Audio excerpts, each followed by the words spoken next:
Hi mga kapadge, tara let's go hain. Tara samahan nyo ako dito ngayon sa market mga kapadge.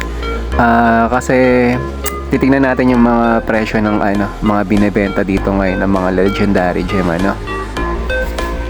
I-check natin yan kung magkano na yung mga sellable na legendary gem So tara, ito check natin tong ano bang maganda i-check mga kapadge. Itong Black Soap Jade, mahal pa rin, halos nasa 52,000 platinum pa, almost pa, mahal pa to. Hindi naman talaga bumababa, napakabihirang bumaba niyan. Itong Royal Line Consequence gusto ko rin talagang bilhin to pero nagdadalawang isip pa ako kasi nga may isa pa akong bubuin muna, itong Colossus Engine. Itong Blood Flow, ang mahal, grabe, halos 73,000 platinum. Ang mahal ng Blood Flow, hindi ko yan munang Etong Colossus Engine na lang siguro muna.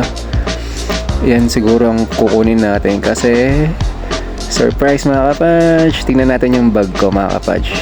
Ten-ten-ten-ten, kaboom! Ayan, nakikita yung Telluric na pearl natin.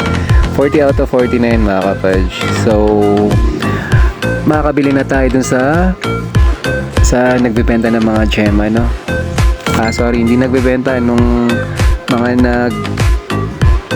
nagka-craft, ayan, yung crafting. So dito tayo sa Gem Services. So ito Telluric Craft. So ayan, i-check natin kung ano makukuha natin dito. Pero may napili na talaga mga kapadge, yung favorite natin.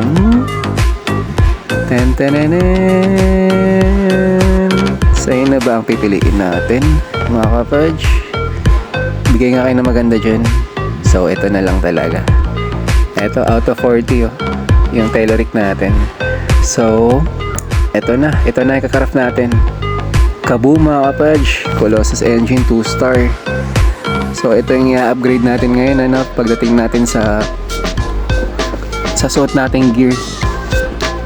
Tara mga kapadge, samahan nyo ako. Upgrade na natin to, itong Colossus Engine ko, para tumaas-taas naman yung resonance natin. So ang madadagdag almost 20%.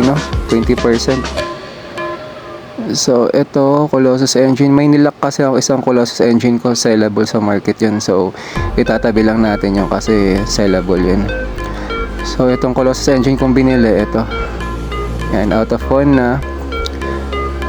Yan, nasakited na natin. Then yung bound gen fragment na kukunin natin, 50 to ayan, 50 out of 50 yung kailangan. So tara, upgrade na tayo mga kapadge. Kaboom, Colossus Engine, resonance plus 18% na po tayo, then combat rating plus 4.